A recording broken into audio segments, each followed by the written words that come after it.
I hope your front door is locked and your phone is switched off. It's match time, and nothing can come in the way of a head coach and his Blood Bowl. So, ManusAtra and I are going to be going over the last two replays. Is there anything in particular you'd like me to focus on in this replay? This one I don't think so. The other one, there's a couple of things. So this is actually the same matchup that I just played, except it's in the Apprentice division of the same league. So let's not take the perspectives of the Orcs here. There we are. Wait, let's not take the perspective of the Orcs here. There we are. Right. You have a mighty blow. That's so good. I am envious. Actually, no, that's good, because you need the better players. So when we swap players around, I guess you'll get both of the block golems then? And the agility white as well? Ooh. Okay.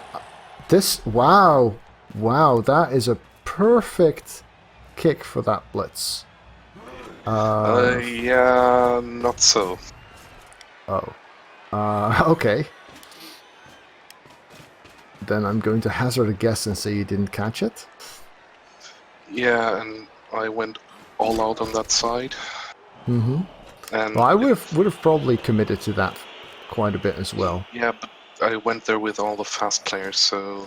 Fair enough. Yeah, keeping a couple of guys back would have been... I missed the fact that it was right beside the line of scrimmage, so I missed the fact that it could go touchback. Yeah. Did you try and re-roll it though? Because no. That's so. If you were aware of the touchback chance, I would have hit yes on that reroll. Just because of the 3 out of 8 chance of resulting in a touchback. Yeah.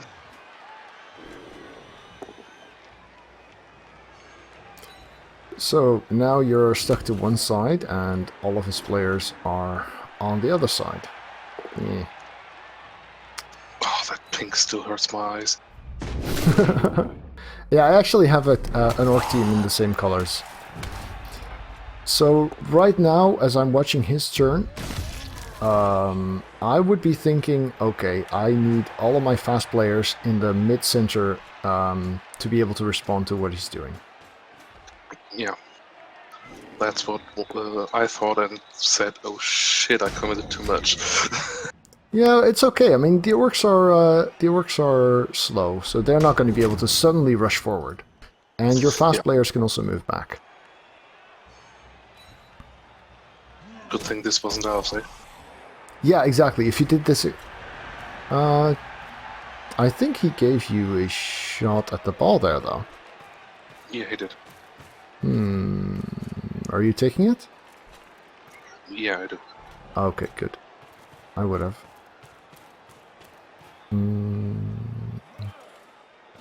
So I'm looking... you're taking it as a half-die then? I would have probably stayed committed here. Moved to cancel the anti-assists from the Black Orc and the Blitzer, is that? Oh, you're not taking. So I'm looking at your... Sorry, I'm looking at your turn 1 right now. The real turn 1. And I think you had a shot at hitting the ball carrier, which was really a bit of a mistake on Fedic's part. Because the Blitzer, John Doe, in the back, could have moved towards your left and covered the ball up, but didn't. And I think I would have tried for that shot, although you would have landed it in the middle of his position anyway, so maybe moving back isn't all that bad.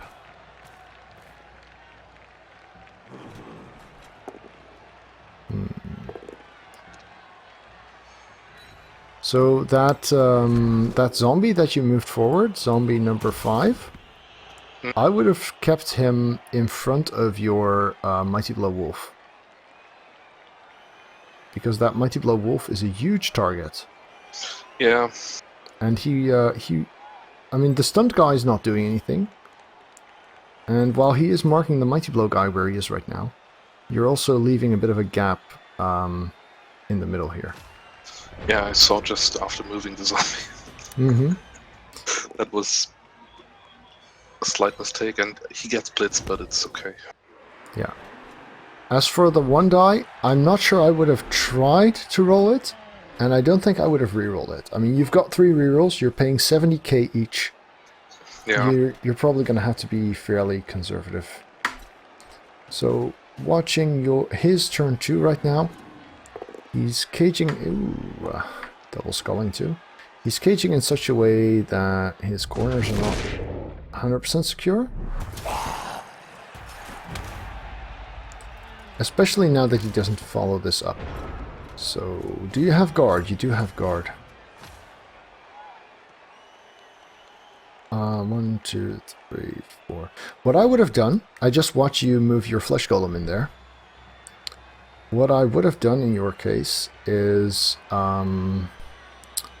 block with the white on the left to free up the zombie guard, who could then make 1 GFI and go where the flesh golem's going. Because then zombie corpse number 7 would have 2 dice to block Stuntman Mike away, leaving, once again, a hit on the carrier.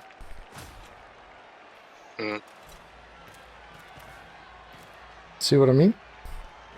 Yeah, in fact, if zombie number 5 makes that 2 die, you could put a player in front of Katie Hopkins, which would chain push Katie out. And if the zombie number 5 gets a knockdown, he assists against the ball carrier, so you'd have 2 dice. See that? I mean, I know chain pushing is something we're still working on. But do you see how if you had a guard where the fleshy is and a whoever in front of the middle black orc? Yep. That zombie number 5 would get a 2 die and potentially an assist for a ball carrier blitz. So seeing those kinds of chain push options really helps a lot.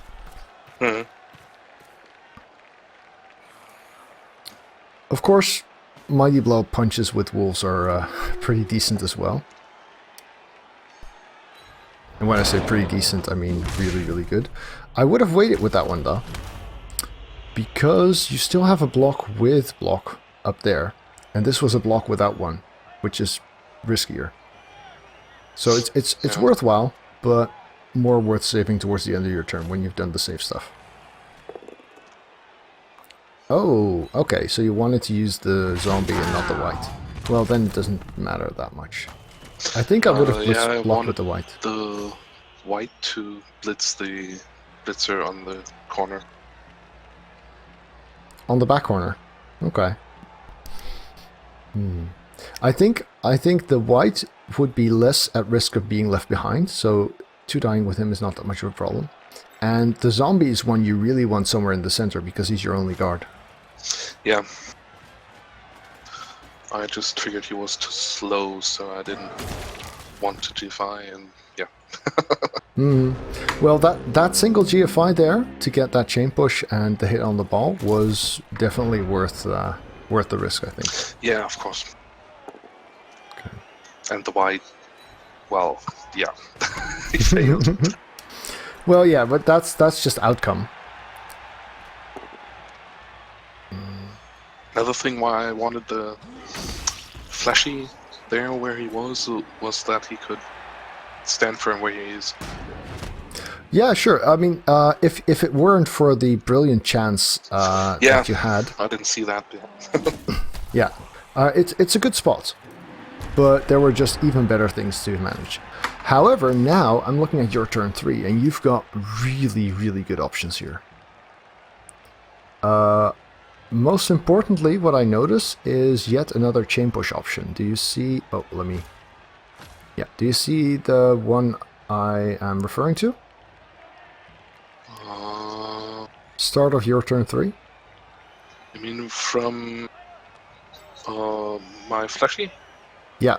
If you fill up the square in front of the middle bob again, then the flesh golem can chain push the ball carrier to a blitzable spot, which you can even freely get a guard into, which means a 2-die push is enough to get you a 2-die blitz on the ball. Yep. Now you tell me I see. Yeah, so spotting those things is definitely one of the more long-term things that you want to work on, but they can make a hell of a lot of difference in terms of your effectiveness, especially in these close scrums, and you get a better chance at landing those kinds of hits and at winding up in the situations where you have those opportunities if you are playing with stand firm. Because that's basically why you were in the spot where it's possible, because your stand firms are just going to stick on the cage corners, and blocking cage corners is the way to get those kinds of options, basically. Yep. However, your stand firm is still doing a splendid job getting in there, and he doesn't have any guards, so he's in big trouble now. Yep, that's very potatoes. Okay.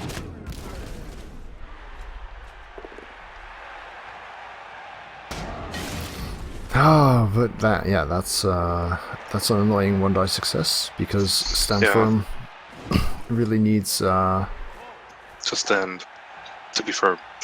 yeah. Which is also why you really want blodge on the fleshies if you can. Yeah, I know. Got dodge on one of my other necro. Okay. Nice. But no block yet. Well, block will come. Dodge requires rolls.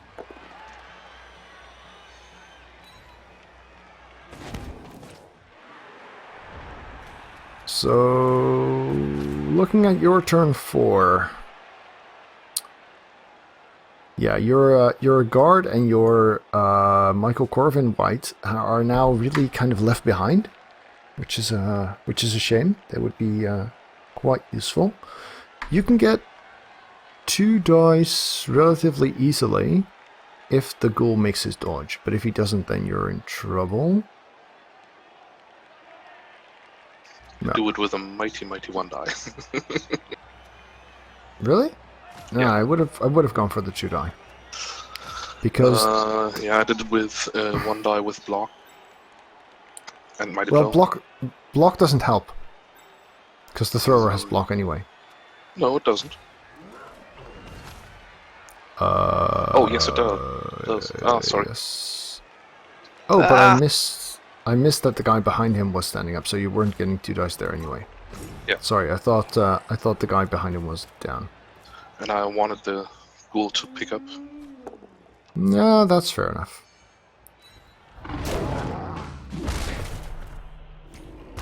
So, I'm watching the claw hit here. Oh yeah, this works. The advantage of the situation that you have now, aside from succeeding on the POW push, is that if you would fail somewhere, then you've still got a strong position preventing him from moving ahead. Yeah, that's why I moved the zombie in first. Yes, exactly. So that's not bad. What I would be looking at now is actually not to try the pickup, because this 1-die is already very scary, right? Yeah. What I would probably have done, if I were you, is move the ghoul in to assist to make that a 2-die, and then just not pick up this turn. Because then you'd have a 2-die block Assist instead what? of a 1-die.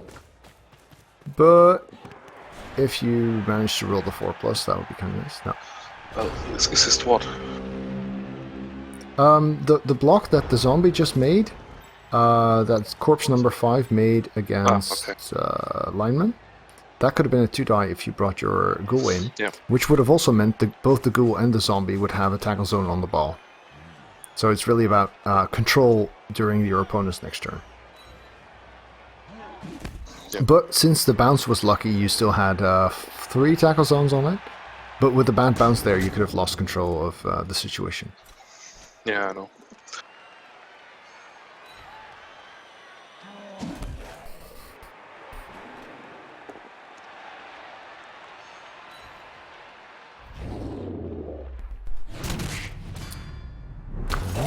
Still, you seem to be in control. The orcs are kind of flailing a little bit.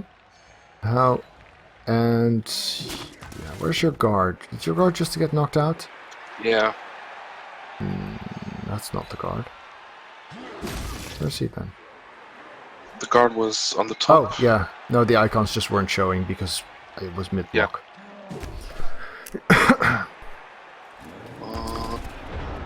Tell me when you are at the point where the ball gets free.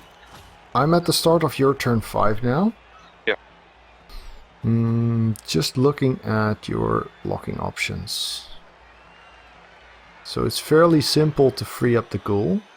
Well, it's a couple of 2 dice.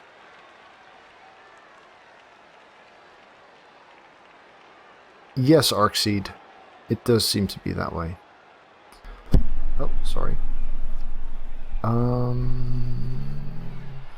Getting into a situation where you've really got control is going to be difficult, though. You're going to need those players on the right flank to come in. I see that you haven't moved them yet. If you feel something in the center, then those 3 are going to be fairly irrelevant, and he would move to your left corner there. So I think moving those guys in to be available if stuff goes wrong is really, really important. Oh, yeah. So the ball just got free. Okay, so I can play now. Yeah. The ghoul runs, fair enough, would have so again, that ghoul made a good play. That's fine. But I wouldn't have tried that play until the wolf on your right and the white on your right have moved. Okay.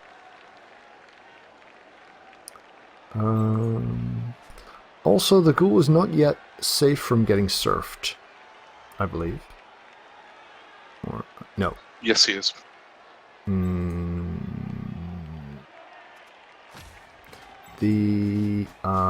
You can make him safe, but you don't know whether he's going to be safe yet. Because Stuntman Mike or Pennywise could still surf him.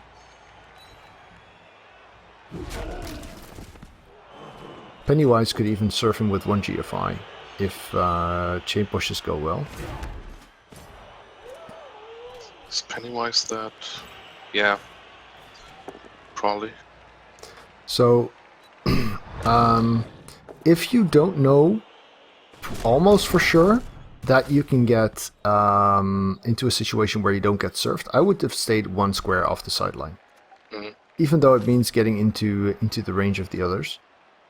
Because if you do get surfed, then you also lose the position advantage, right? Yep. I mean, right now, starting on his turn 6. 1, 2, 3, 4, 5, 6, 7. Pennywise could surf on a 3+2+2+ with a G, with the 1 die. See that? Yep. And if you had suffered a turnover earlier, he wouldn't have even needed those, because he could have been chain pushed out. So if you're not sure about being safe from surfing, don't pick that spot. Just go 1 closer. Yeah, I mainly looked at the black orc there, free one. Ah, yeah. So if you're unsure, then just take your time. Look for all the players that you think might have a shot. Click them if you must to check their movement range, and count the squares. It can really be a lifesaver. Right. So you make the dodge, and then I guess you just run it in. Yeah. Fair enough. I would have looked at stalling options there. Yeah. was too tight for me, and it was his half after all. Mm-hmm. True. And how many turns are you giving him after this? I'm giving ourselves 2 turns. Yourselves? Oh, okay. Well, that's not something to count on per se. No. It sure is nice. So, the thing about defensive setup, if you know you're defending against a 2-turn, the rule 5 setup is really not that great. I think you caught the last game, right? That I played against his master. So if you saw the defense that I set up for my turn, against his turn, what was it, 15, then that made it very hard for him to get anyone into scoring range. If you remember that. That was columns, right? Well, no, it was like 2 half moons on the flanks, and then just the 3 guys in the center. Ah, that thing, yeah. Yeah. So I like the setup that you're using now if the main goal of the game at that moment is attrition, which is the case on turn 1 and on turn 9. But on turn 7, his main purpose is getting guys where they can score. And you really want to be able to prevent that as well as possible. Multi-block adds 2 strength to each of your opponents. And so 3-die blocks are pretty damn unlikely. Alright. Wow, that kick looks awfully familiar. I did a thing like that. It's a thing of utter beauty, because the bounce is even better. Yeah. Okay. Bang in the corner, that's so nice. Yeah, so if you see a kick like that, then you're already smacking your lips and thinking of where to put your wolves, right? Yeah. Yeah, I did that just now. I mean, I just had 1 wolf, but still. Why do you only have 1 wolf? What happened? The other one was fouled to death in the last game. Okay. So I missed that replay, of course. He had to miss 1 game, and I kept him for no money Here goes. Right, so your opponent made a big mistake here. He doesn't have a reroll, he doesn't have anyone in scoring position, which means either he puts someone in scoring range and tries to go for the touchdown, in which case the pickup becomes worth considering. But without a reroll, I could have considered just not touching it there at all. The only reason to try the pickup is if you want to score. Yeah. And if he wants to score, then he needs players. Another mistake from him in not getting one of the blitzers on the LOS on the edges, so that he would have all his movement into my half. Yes, that too, indeed. Because he saw in the my setup. rule of 5. Yeah, if he knew your setup, he knows he has to score in 2 turns. That means 2 blitzers go on the line of scrimmage on the side, and the first thing they do before even making your first block is move 6 squares forward, just to be in touchdown range. Exactly, and then you can start considering things like picking up the ball, blocking, etc. So in this case, the success state of picking up the ball still requires those moves, and the failure state means that there's no advantage anymore to having even tried. That just means he's not scoring at all, yeah. Exactly. And now he's given you the ball, so... Yes, he does. And the thing I pull off there is quite good, I think. Yeah, it's tricky. You kind of lack the movement to get there easily. Let me see how I would... both turns. 2, 3, 4, 5, 6, 7, 8.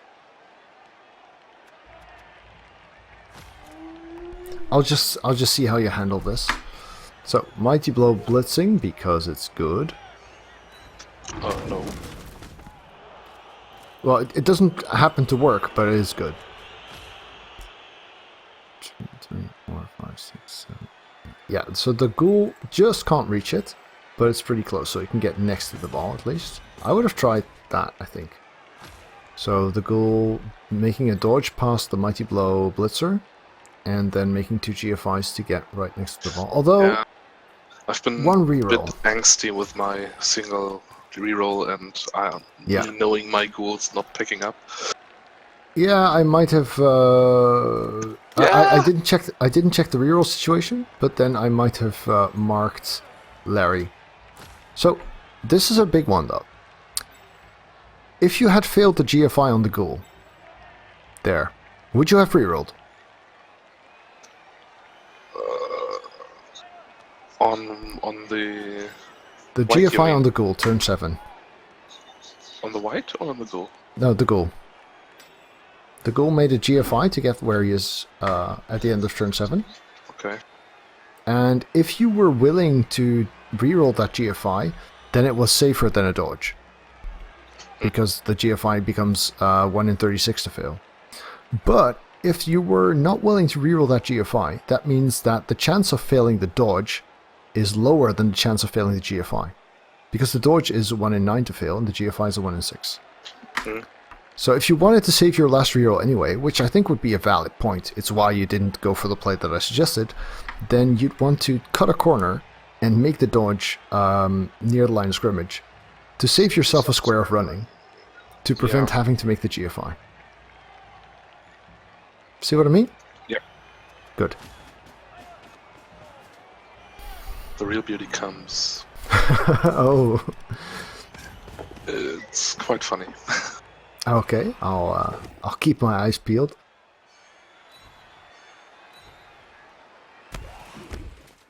So you already know that he can't score, which is a luxury because now you don't have to defend against that.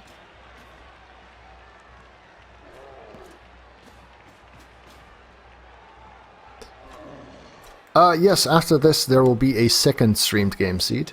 There already was a first. Okay. Has he lined up yet? He's making his blocks right now.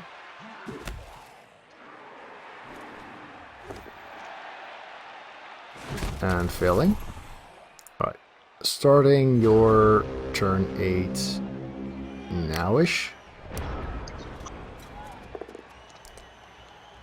So, fleshy blocks, fair enough. I guess what I would be looking at here would be the white assisting, a block from the ghoul, and then a blitz from the wolf, and knocking him into the ball to hopefully have it bounce out. It's nearly that, but not. Oh, starting off with the dodge, alright.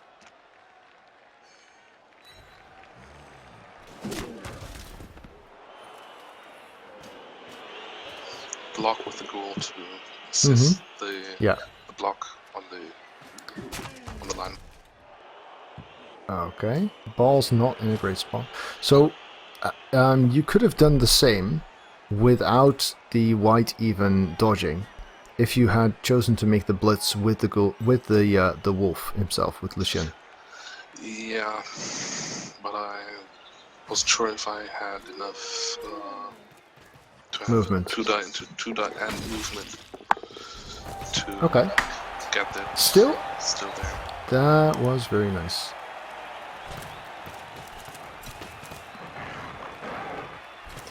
Kumo in chat is asking whether you have my voice on speaker somewhere, or because he's sometimes hearing me twice, which is probably looping through Discord on your end.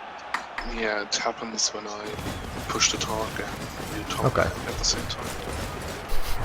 I don't know That's a subtle way of saying shut up, Sage. No.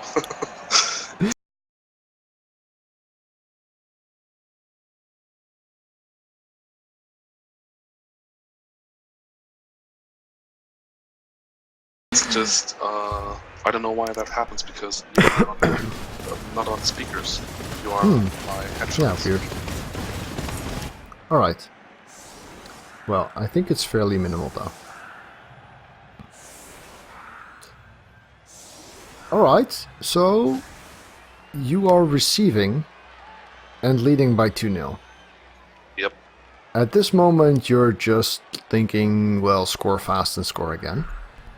Right? Yep. And what I do is don't score at all. So he's still got 11, which is a bit underwhelming.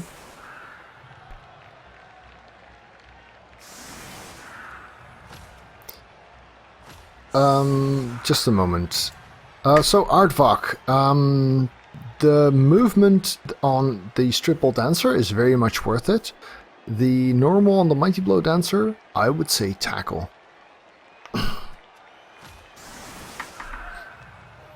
Alright. So this is actually... This is again a situation where I would consider the Surf. Although, How would I serve someone who is 2 squares away? I think the last time we did this replay thing, you had the same setup facing you and the same question.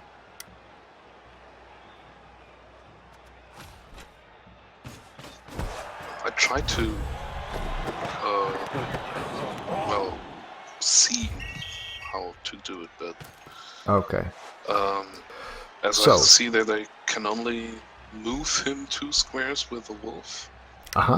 And then that means you have to think, where can I put him with the wolf that I still have a block that would serve him?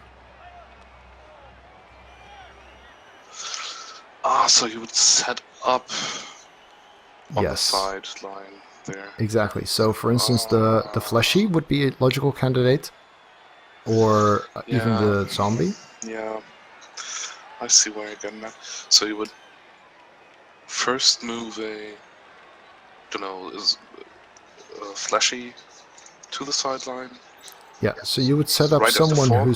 someone who serves 1 square out from the sideline on the line of scrimmage, and then you have someone assist the blitz, and then blitz from behind, and push the orc blitzer 2 squares diagonally.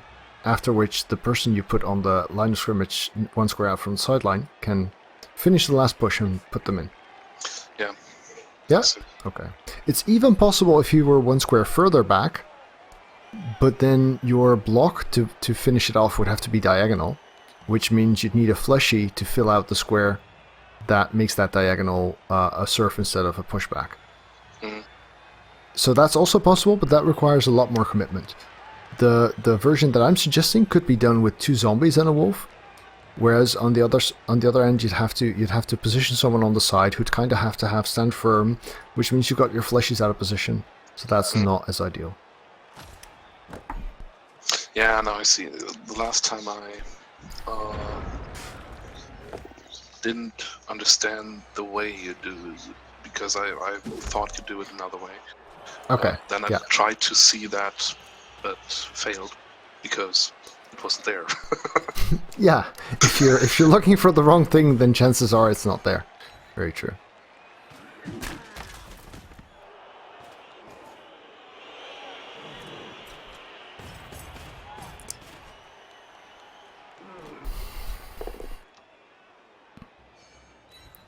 Yeah, so these opening moves are not especially crucial. What I do notice, by the way, is that you haven't made a single foul yet. Is that right? Because I didn't have a chance on a decent foul. Well, then again, you were busy, winning. Yeah. So it's not that big a deal. But, you've got Dirty Player. You've got very cheap players. Well, you don't have a bench. Why don't you have a bench? Because your werewolf died. Yeah. I don't really like where you put that garter.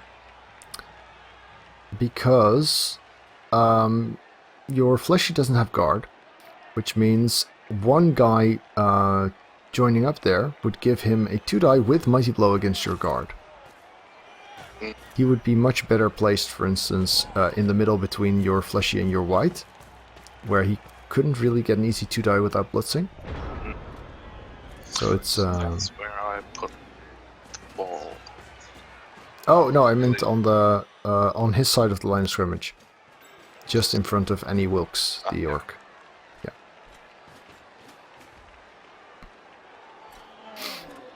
So this... that whitened. Yes. Yeah, I see.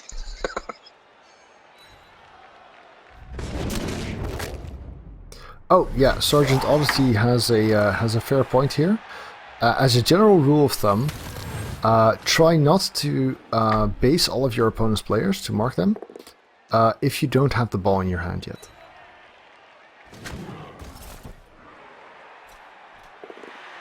But I did have the ball.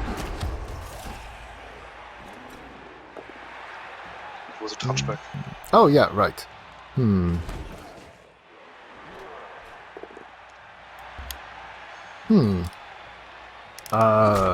Sorry.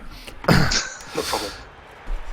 Okay, so here again I would be looking at surfing options. Start of your turn 10. Oh.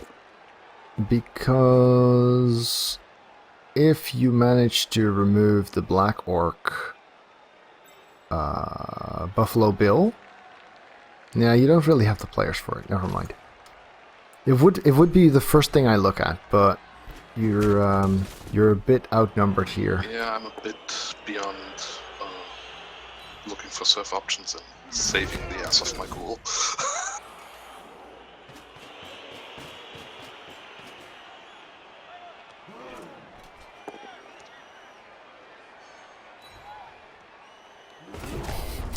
No worries, Sergeant Audie. It is a good rule of thumb-ish. Okay, so you're switching sides a little bit here. Ooh, this is dangerous. Yes. This is very dangerous, because that wolf isn't there yet. Yeah. Ooh, wow. Wow. If I were watching my opponent do this, I would feel he deserves to fail that dodge. In that moment, I told my opponent I deserve to fail that. Okay, well, that's good. So if you're in a situation like that where you cannot get your cage secure without taking huge risks, because this was a huge risk, I think, then I would consider pulling back with the ball carrier. I mean, those guys are orcs. They are slow. And yeah, I was still looking at the fast score and score again. Yeah, well, fast scores are nice, but if you take things slow, and it takes all of this drive to score, you've got a 3-0 win. If you take things slow and they break apart on turn 14, you've got a 2-1 win. If you by deciding to score quickly, take risks that you shouldn't, and they happen early, and that means he goes 2-1 and still has 4 or 5 or 6 turns, that's a problem, because that is exactly the kind of the only situation that could still lead to a tie. If you're, it's a good reason to score fast, but it's also a good reason to be conservative. You shouldn't stall, but you should also not take any risks that you don't really have to. Mm.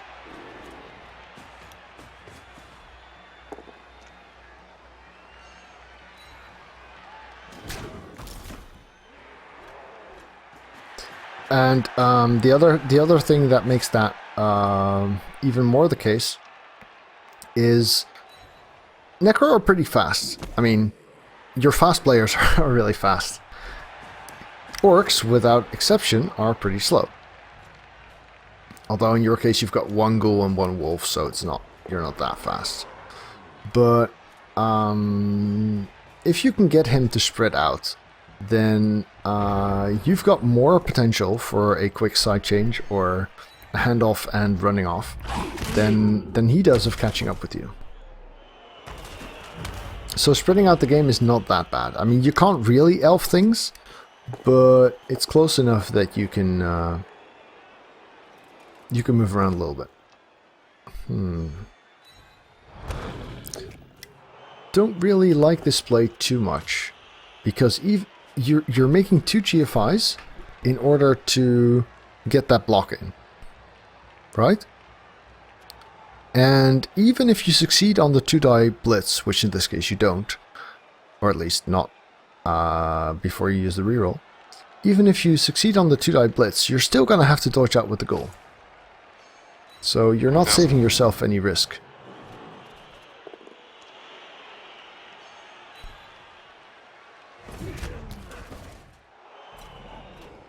You want to... nah.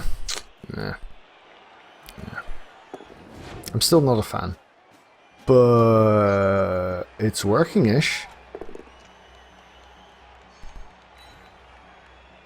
Yeah, maybe the reason I'm thinking of this the way I am is because I'm more thinking of you want to be conservative and make sure it doesn't become a tie, rather than you want to do everything in your power to score as fast as possible. Yep. So if I was going to dodge with the ghoul, I was probably going to dodge backwards rather than forwards. Yeah. Would have been wise, of course. So, potato play, and now he gets 2 dice. He should not have used that black orc, because the black orc I think needs a GFI, which sucks, and doesn't have block, which means he needs a POW. So his blitz becomes a 2+6+, whereas he could have blitzed with Annie Wilkes, for instance, who's free, who wouldn't need a GFI, and who would get 2 dice with block. So that was a really bad call. But yeah, sometimes bad plays work out, sometimes good plays don't work out. So many good 1 dice. It's so ridiculous. Well, this was 4 dice, but yeah. No, on the wolf after. Yeah, sorry, you're slightly ahead of me. Oh, sorry. Usually when I have a lot of stuff to say, I'll pause and then forget to tell you that I paused. My bad. Yeah, no problem. Now the thing is, not only that one on the wolf, because he could have had 2 dice there. He could have just punched the garter with the black orc and then the wolf with the line orc. Yeah, true. Oh yeah, so he was lucky that his choosing to 1 die wasn't punished, because he could have made it 2 and 2. Yeah, very true. So what Seed is saying in chat is that taking the both down is enough with the black orc. I'm not sure I agree, because if the black orc took a both down, then he would be on the ground, so would the ghoul. And then if he doesn't break armor, the ghoul can just pick up and run off again. Whereas if the blitzer would do it and take the both down, then he would still be able to get more players, getting control, and stuff like that. So having block there would have definitely helped him out.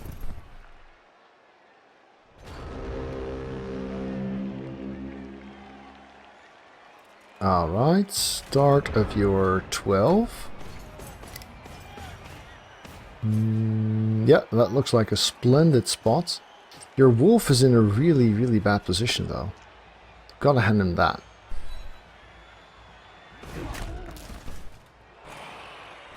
This is where I get lucky. Okay. Wow, 4+. Well, you do have a reroll. It's not a really bad play. No, it's not a bad play, but it was a lucky play. Okay. I would have probably gone for the surf before trying this dodge. Is that a 4+ dodge? No, it's 3+ dodge, and it was on the blitz, so I couldn't have moved on. Oh, I was talking about the white. That was a 4+, yeah.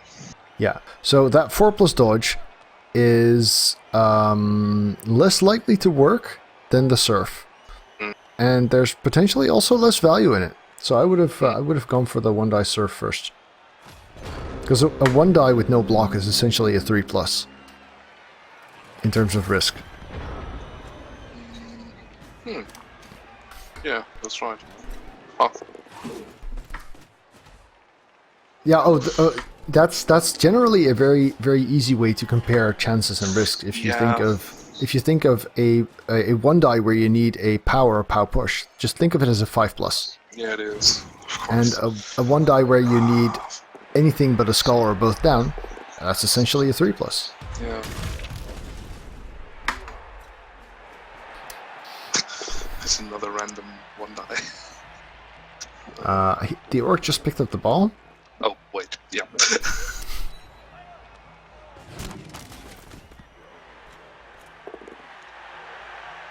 But he's slow enough that if he scores at all, he's not going to do it twice.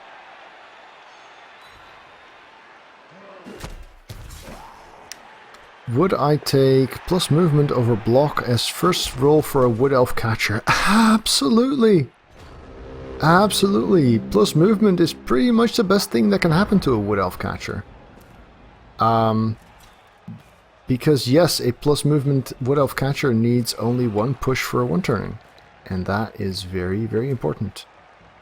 Also, I mean, it lets him do all of the other stuff he does further away. Whether it's assisting a block or running off with the ball or anything. But yeah.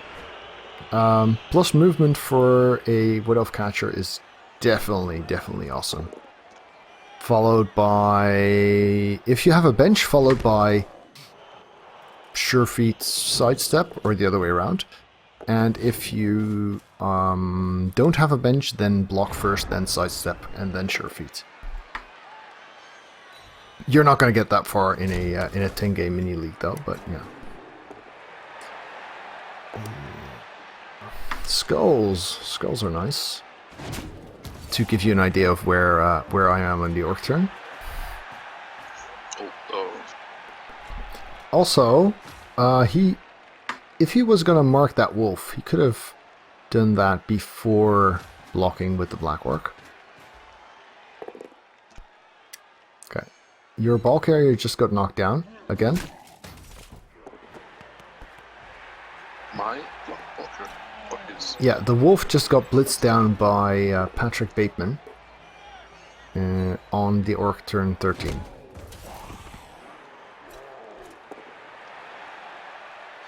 Alright. Your guard is going down now. Okay, now we're in sync again. At this point, if I had to guess, I would say you don't score again. But you already said that, didn't you? Yeah. You saw it. Oh right, this is that game. Yeah, I gave feedback at some point. That's right. Yeah. So the the Master and Apprentice League doesn't allow live coaching during a game. However, every apprentice has the right to call in a helpline, basically, which means that for 1 turn during their game, they're allowed to ask their master for advice. At which point, I could jump into voice chat and tell ManusAtra how to handle that 1 turn. But after that, it's over. By the way, it's not only a turn, you could do it for any period of setting up, of course. So if I needed help on a 1 turn setup, I could call in there too. Yeah, fair enough. Yeah, it was asked specifically, so. Okay. Yeah. I guess I wanted to tell you. Yeah, it might very well become relevant. Although explaining positions like that without being able to point is definitely annoying. Yeah. I think 4 minutes might just be enough. Okay. I think we're approaching the end here. Is there a chance? Not really with that stun wolf. Well, in theory. But yeah, your options are negligible. And you don't really run a risk of getting scored on twice anymore. Yeah. And I believe he even makes it so that he can't score, right? Right. Yeah.